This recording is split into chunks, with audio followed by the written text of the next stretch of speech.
It's the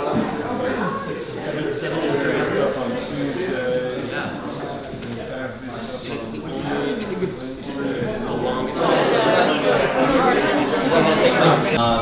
Thank you for coming out on a Friday night during the holiday season. I'm sure there's many Christmas parties we'll be going to. Probably will after this. We appreciate your presence and we're honored for your participation in our collaboration this evening.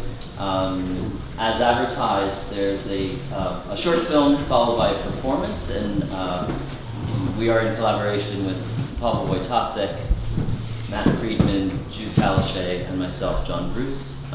Without further ado, we shall begin.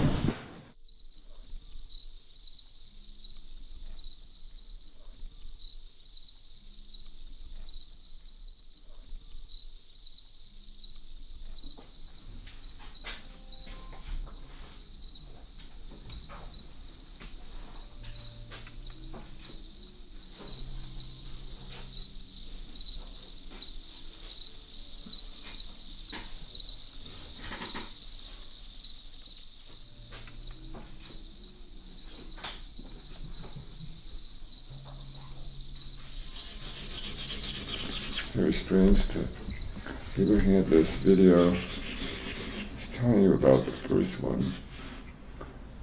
This woman named Gabrielle, who was an Olympic class runner. She's the most famous person, I guess, with this cancer. She always competed with after her operation on her liver, this enormous scar that ran across her stomach.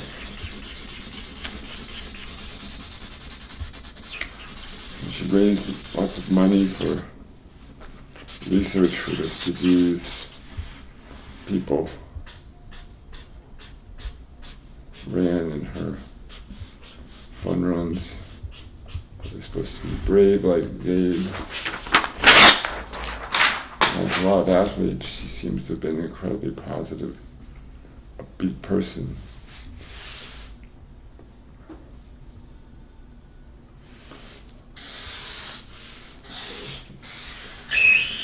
There's a picture posted by her family the day before she died.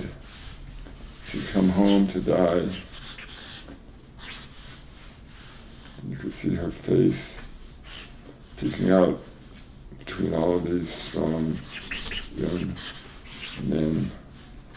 She was already gone. Then above her couch, that's an aphorism, I guess, that she lived by. So there are only two kinds of people in the world: those who live as though there are no miracles, and those who live as though every day is a miracle. Which is clearly how she intended to live, and how she was celebrated after she died. Yeah, that begin focus right here on the mind's eye. I'm asking for divine intervention at this point. My face may change a little. I'm leaving. And I'd like for divine to step in.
healer has been trying to convince me of,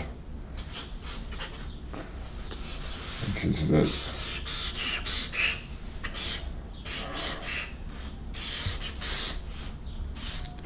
there's a miraculous power in his hands to cure. That's half of it. And that the other half is that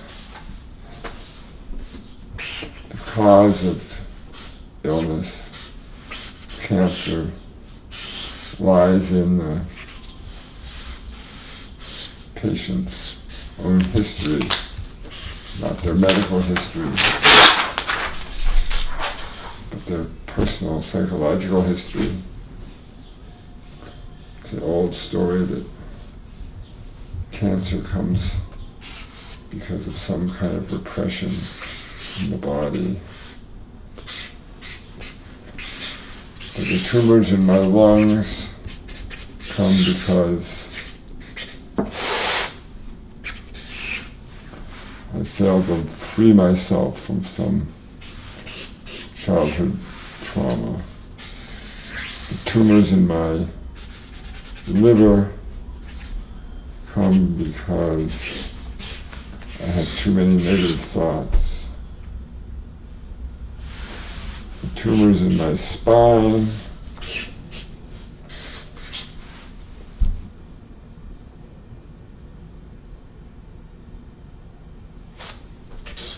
I don't know why they're there. But to cure them, he has to put his hands near the sites, and that will help. But then I have to visualize my liver covered with dirt and grease being wiped clean by my hand, so that the liver becomes shiny and new.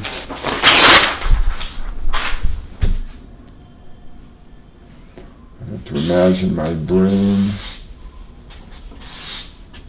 surrounded by dirty water. Clean water washes free until the brain shines like heat lightning in the summer.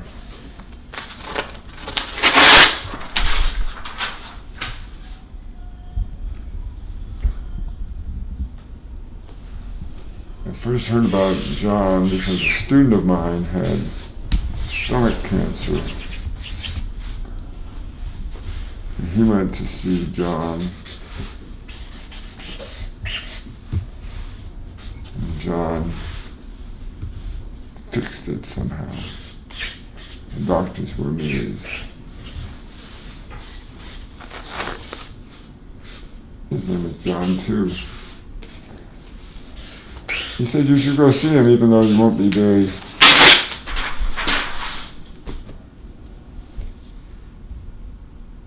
convinced, but he has something. You have to let that happen. So I've been going to see him now for a year.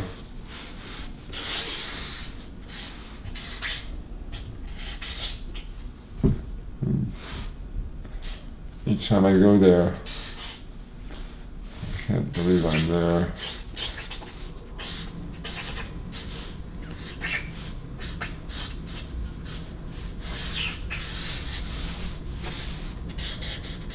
He asked me if I can feel the heat from his hands, if I can feel the tumors shrinking, if I can feel the saliva in my throat thinning and becoming cleaner.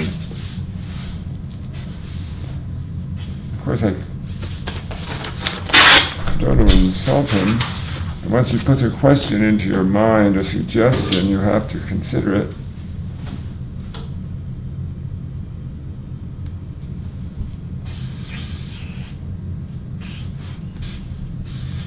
But I can't.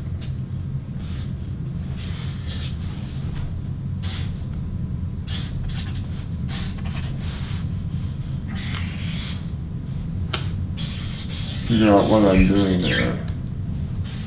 Is it not doing me any good if I don't believe in what he does, or is it possible it does me good despite my reservations? But if I have reservations, how can I,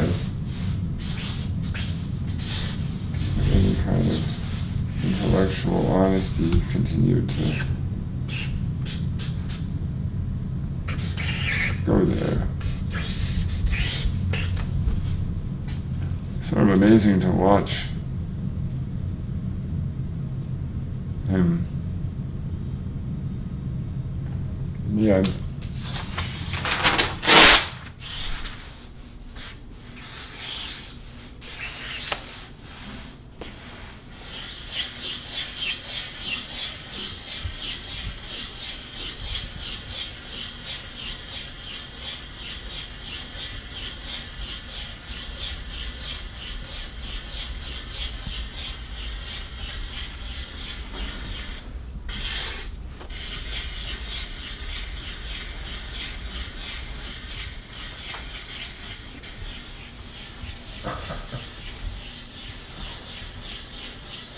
I wonder if he thinks he's screwing me, and I think, if I think he's screwing me,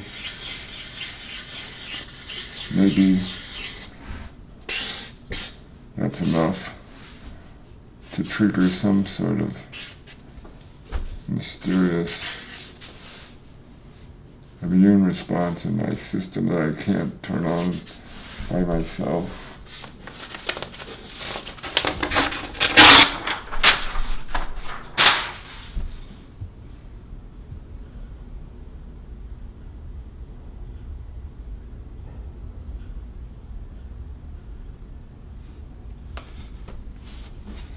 I told my friend Kathy last week I was going to see him. Kathy is on her third or fifth or sixth cancer recurrence, depending on how you keep track.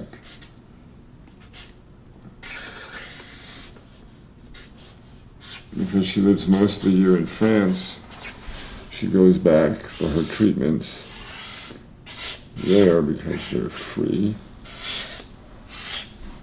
And she's the most skeptical and rational person I know. I'm sort of embarrassed to tell her about going to see John, except that I know she loves a good story.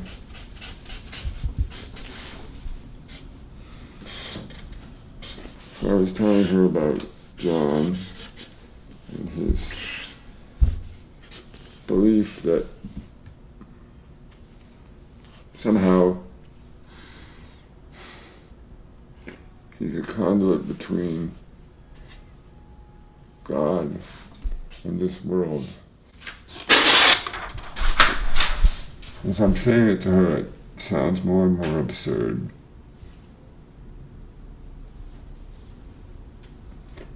She said, well, he's a con man. She suddenly felt very protective of him. Or maybe I felt more protective of myself. Problem, of course, is that everybody dies. Everybody's dying, everybody's sick.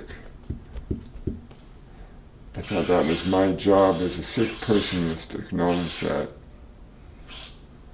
To live with that understanding while continuing to resist the illness. I know what he's asking me. Can you feel the heat from my hands? Can you feel the difference in the quality of the saliva in your neck? Can you feel your chest and lungs relaxing?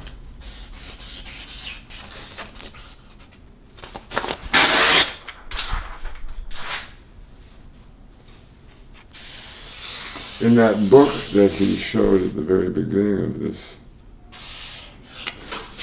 the description of the session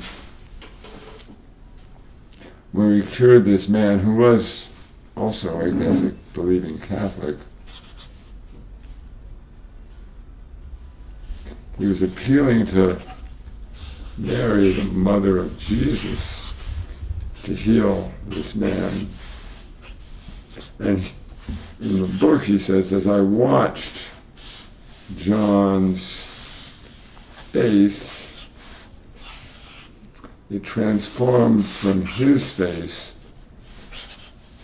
to the face of Mary, the mother of Jesus. And it remained the face of Mary, the mother of Jesus, throughout the session as he cured me. And John said he would do the same thing, and that I should watch his face very carefully to see if I could see his face transform into, I suppose, Mary's face. So I'm watching him, and I'm watching, and of course, there's no way I'm going to see his face turn into Mary's face. But he's staring at me, and the light in the room is changing, and he's squinting. And for just a moment, I think I no longer can see the whites of his eyes. His eyes look dark. So I think, oh, this is something I can report that he'll find significant. So I said, I think your eyes have gone black. And he said, see, that's the power of prayer at work. So the strange thing is that eyes going dark, at least in the bad movies that I've seen, are a trope of the devil. That happens when somebody reveals their true satanic nature. They go from having ordinary eyes with pupils to black.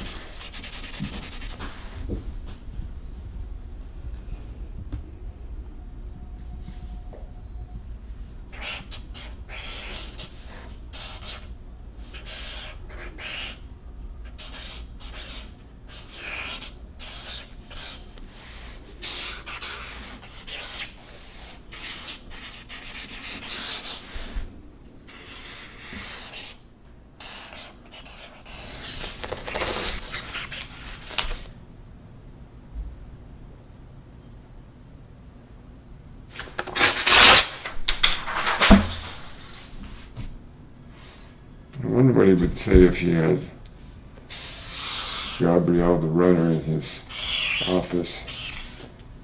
She's everything that I assume he would want in a patient. At least that's my fantasy of who she was. I didn't know her at all, so I guess I can invent her as well as anything else. Someone who is completely positive about her resistance to a disease, someone who is completely convinced that the energy of her own resistance would fuel her continued existence. The day they told her her condition was incompatible with life, she was going to die, she said, "Not today." She didn't die that day, but she died a few days later. We shall begin.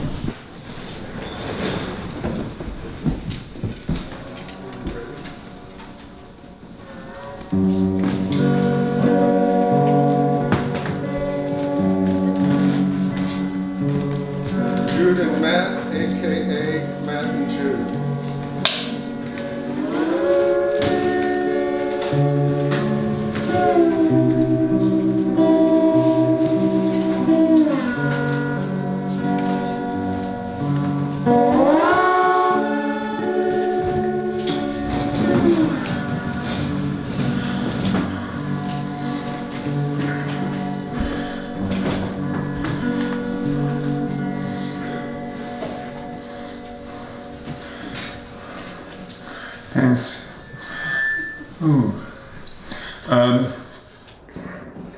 I just wanted to assure you that that was probably a pretty bad day when I was doing the taping of that. And as I watch it each time, I'm increasingly aware that the struggle that's going on is inside my own head. John knows exactly what he believes. I'm trying to negotiate my way through this experience, which I'm quite self-conscious about. And in the end, this, I think, idea of the placebo effect is basically a kind of classic liberal fantasy that somehow, even if I don't believe in this miracle that he's, if not promising me, is suggesting is within my grasp, I can have the same effect by understanding it as a completely rational exchange. That the notion of belief, however fragile, in what he's presenting to me, opens up a possibility that a completely defensible action is happening inside my body, and I'm benefiting by generating some sort of autoimmune responses, I suggest. I will say that the most difficult part of his suggestions that somehow I'm responsible for my own cancers also produces the most sustaining practice that comes out of this. These visualizations that I'm supposed to do that reverse the process of toxicity in my body that my imperfect spiritual life has produced. My brain opens up every day and cool water pours in. That's supposed to protect me from tumors in the brain.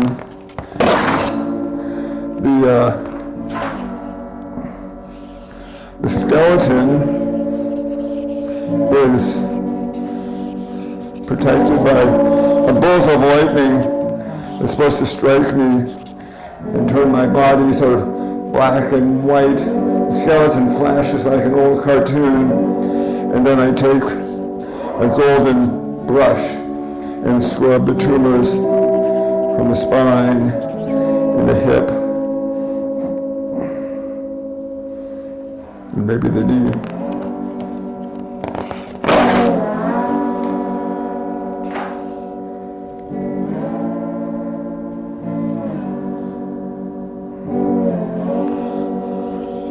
I imagine golden bellows in my lungs, pumping out the tumors. I've never quite understood the metaphor of the golden bellows pushing the tumors out, but it's a pleasing thought. Somehow I can push them away. I'm supposed to kneel in a stream, open up my chest, take out the lungs, pull them apart, let rushing water push the tumors away, then massage them into flexible good health, and then imagine blue light healing them, and place them in my chest, close up the chest, put back on a garment and walk away.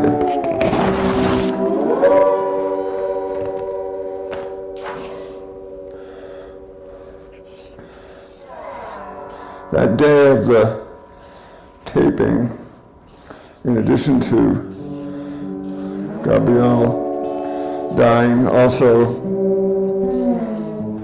our friend Joyce Pensado had just died, and it seemed even more absurd to be looking at these videos of a man promising to cure everything which was clearly coming down upon us with this notion of faith. And every time I would have this argument with him that it was impossible to tell someone who was sick they were responsible for their illness, or impossible or inadvisable to tell somebody who could die that they should accommodate themselves to that possibility, he would just say, well, you could get better. Which trumped all my logic, I suppose.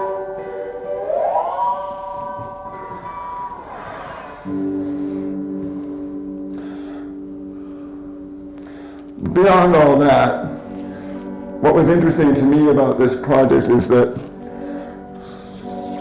basically we had begun with this interaction between John and myself, and then Pavel and John Bruce came and watched that, and then produced an image on the screen that I then watched, that Pavel and John watched, that produced another screen that we're all now watching as Jude and I watch with you. So we're watching here, and then John and Pavel watch that with their cameras. And where that goes, we don't know. In my mind, it's like sourdough bread. You start with a little starter. Every time you take out a little bit more, you add more flour and sugar. You make your bread, and then you have more left over. The oldest starter dough still going, I think, is either the lady who has a 130-year-old batch in Wyoming or the bakery in San Francisco, which is 160 years old. But those are good years to search for.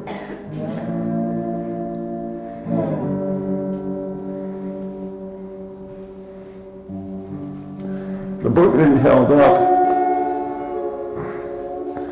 now I know I'm not alone, has this wonderfully literal cover.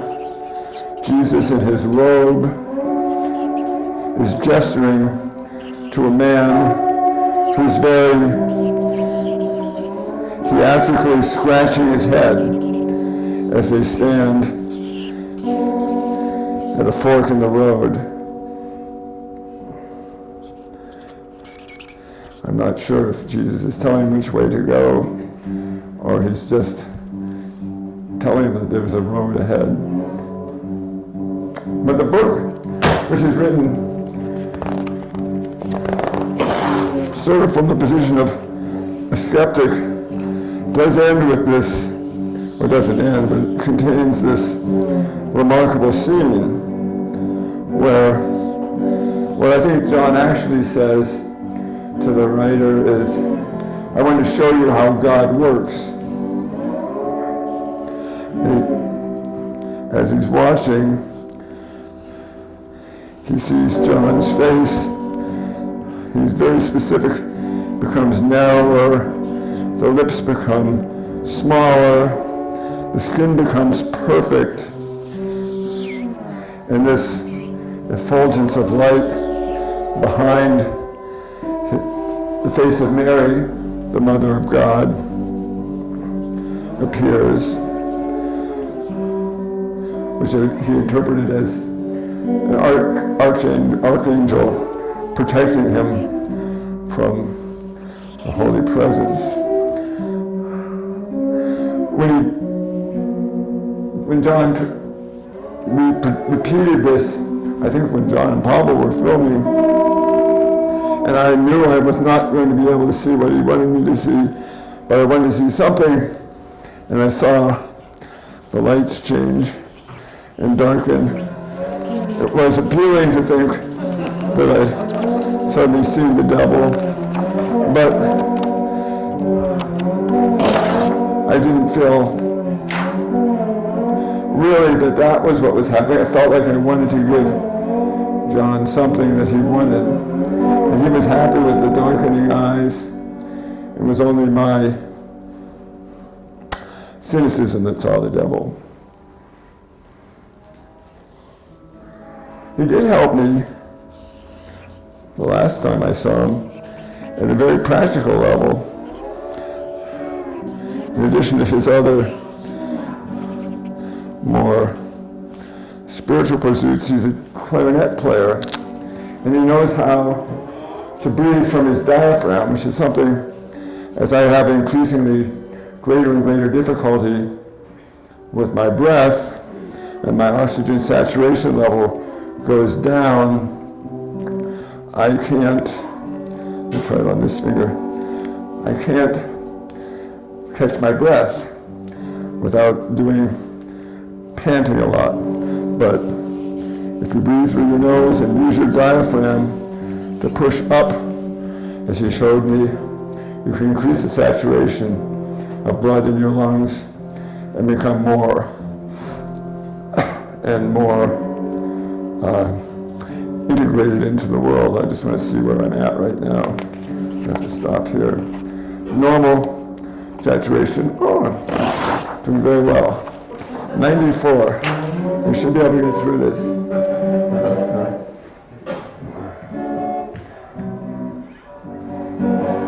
This larger project began with a film that John and Pavel made called End of Life, which followed 5 people dealing at different levels with their mortality. At the time, I had relatively few symptoms, and I was sort of functioning almost as not a narrator, but a kind of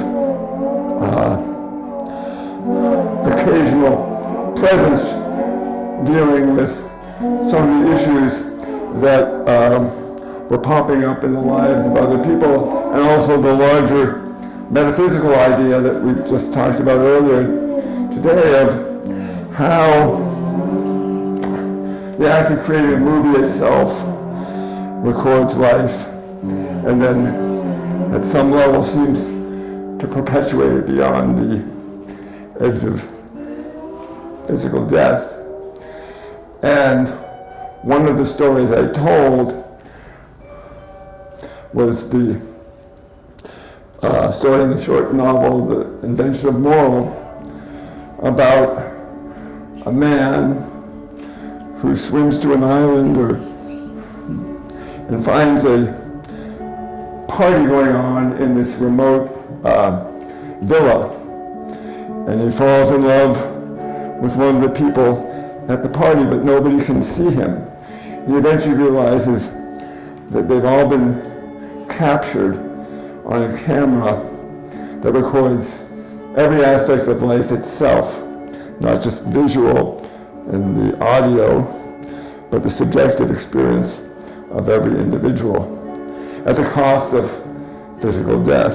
The book was written in 1940, and it sort of has a sort of visionary notion of how technology could possibly extend our spiritual life at the cost of our physical death.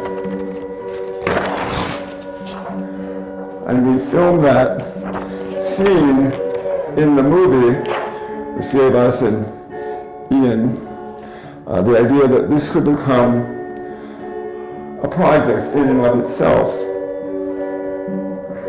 That we could make a movie where the protagonist would draw images that would come to life as are suggested by the stories that are told as I'm drawing. And so we've made a few attempts to create this film. Filmed a few scenes. And one, I was a detective who draws a dead body on the page and then walks into a room and sure enough finds the dead body. One we never filmed, which I wish we had me going to Trump Tower and drawing the tower collapsing into a heap of dust. To see what would have happened. Somehow I thought we'd get arrested by the Secret Service for drawing the Trump Tower collapsing on a piece of paper. In another scene, Jude is giving me a haircut. But we can't find a pair of scissors. So I draw the scissors.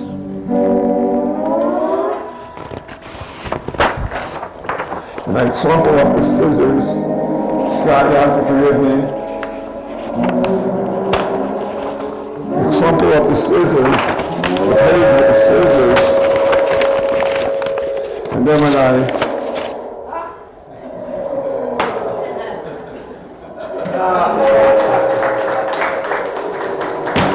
we have real musicians and real artists and real magicians in the room, so I beg your indulgence.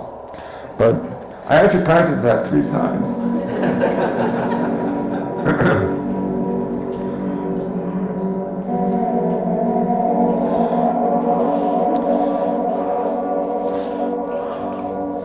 My nephew Ben, whose real father, my brother Bart, is here, is a young writer living in Madrid right now, teaching English, writing stories, having a wonderful time, as far as we can tell.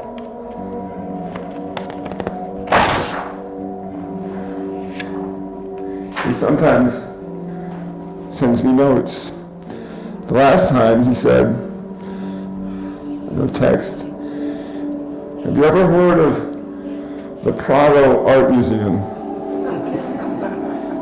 And I said, yes. And I said, did you see the Velázquez's?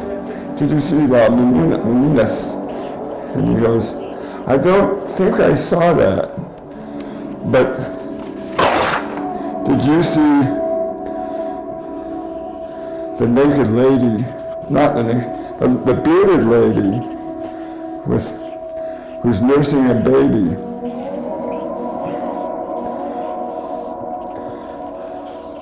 This is a painting from 1631 by Giuseppe Ribera, one of the great Spanish masters working in Italy, and it depicts a woman named Magdalena Ventura, I believe, who was famous at the age of 37.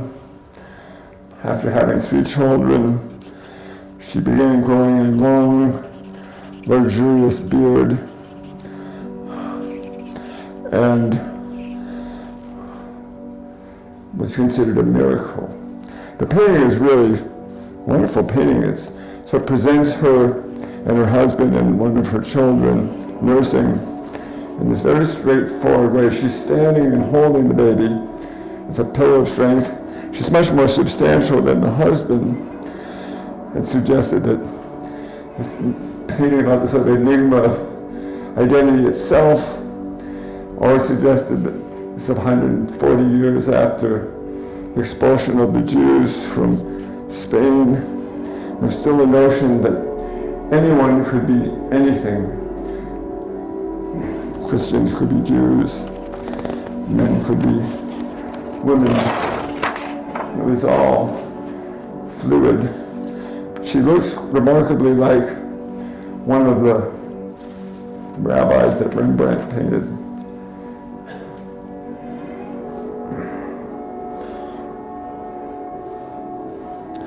Ben sent me one of his stories. He sent me a number of stories. The story I'll tell you about is called The Sketchbook. A number of people, strangers, are in an elevator that gets stuck and it won't move. And they call for help. And the person at the other end of the line says, "The secret to your escape is in the sketchbook." And they look over and they see there's an artist standing in the corner of the elevator named Donald, and he's drawing, and he won't help them. And they grab the sketchbook and they rip it from his hands, inadvertently tearing a page from the book. And the heron that he's drawing becomes real. And they realize that the book has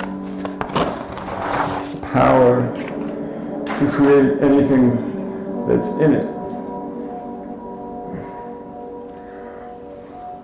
So if after seeing to their immediate needs, like eyeglasses and food, one night Donald draws an elevator within an elevator within an elevator within an elevator, and tears the page, and instantly the space becomes vast, seeing the endless. And then they draw in mountains and streams and trees and people, and generations go by,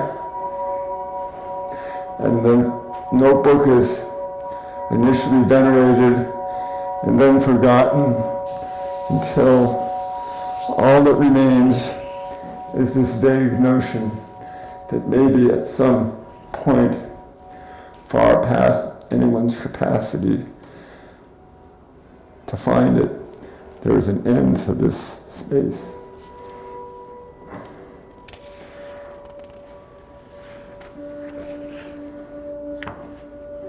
Beyond the brook and forest lies farmland. Beyond the farms are towns and pond towns of ordinary people going about their day, humming like bees in the elevator that remains still.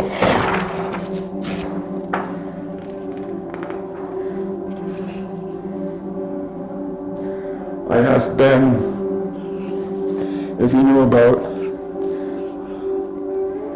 a movie with the sketchbook that comes to life, and he said no. So I guess it just runs in the family. Ben was in a bar one day, writing in his notebook, when a woman asked to borrow his pen.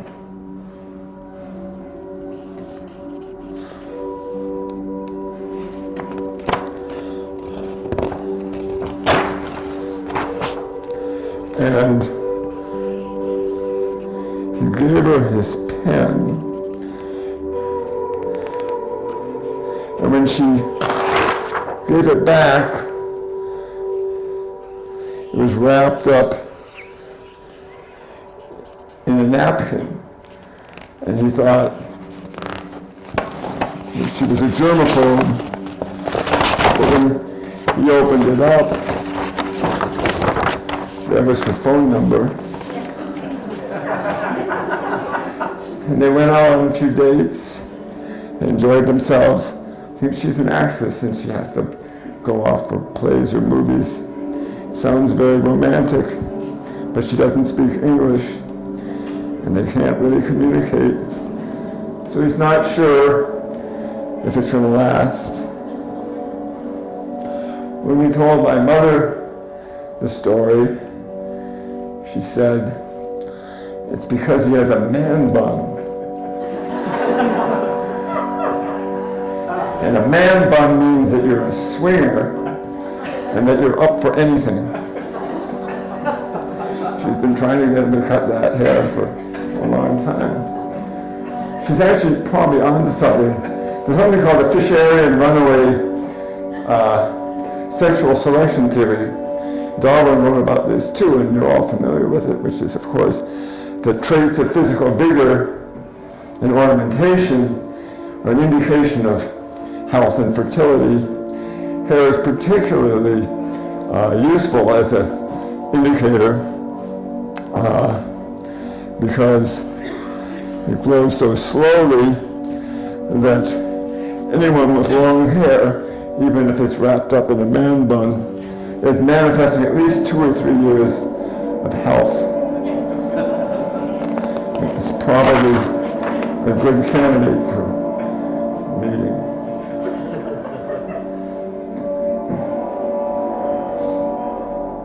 I was actually quite struck by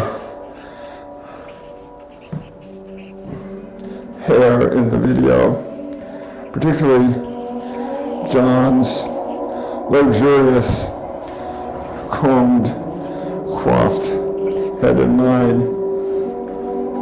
much more severe, limited hair. If anything, of course, he's the satisfied and peaceful soul, and my hair communicated, to me at least, a kind of tortured character.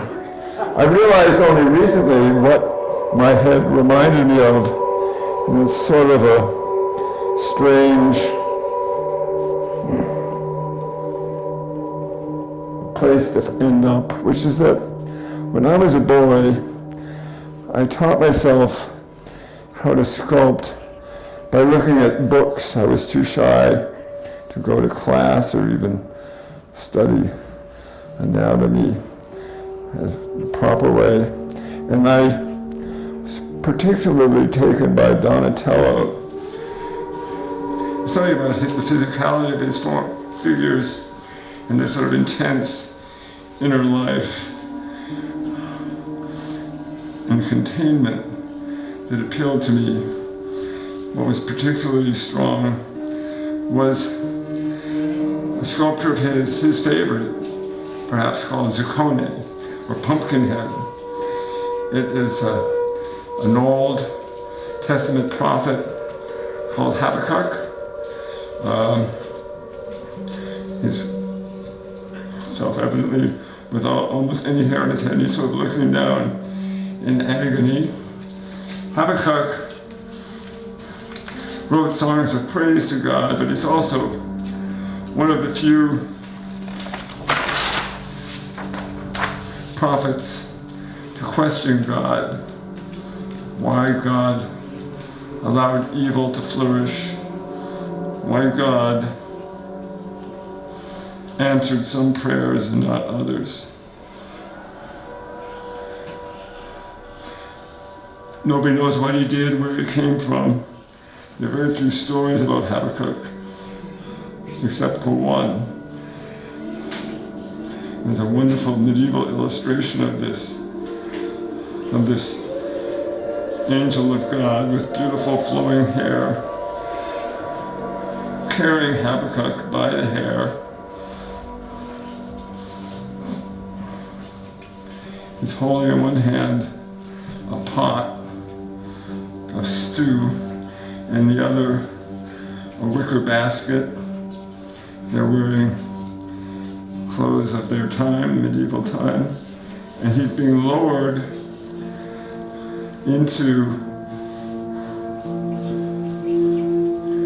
the lion's den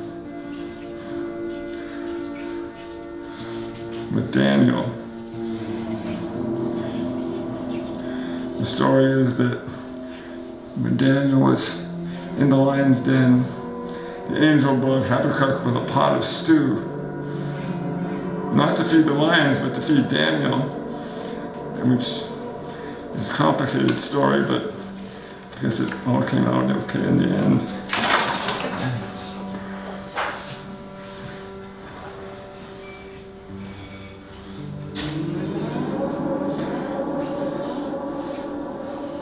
I studied the pictures of Zuccone carefully, and I tried to make a copy, at least of the bust. Every detail of Donatello's head was fascinating to me. The ear, this long nose, these beautiful hooded eyes, this mouth which is half open, and this sort of cry of pain or bewilderment, and this powerful neck that communicates just as much intensity as the face. When I was done, I had this unholy collection of features. The eyes were too close, the nose was enormous, the mouth was sort of gaping, the neck was hunched over. It was not much of a sculpture, but it was useful. My mother put all those sculptures I made as a boy in a dozen boxes and mailed them to us. Our studio is in a synagogue, and we put in shelves that reach to the ceiling of the sanctuary. And they're filled with our sculptures. At the top and at the bottom are boxes and boxes and boxes that we'll never open or see. Somewhere in there is my little pumpkin head. Thanks.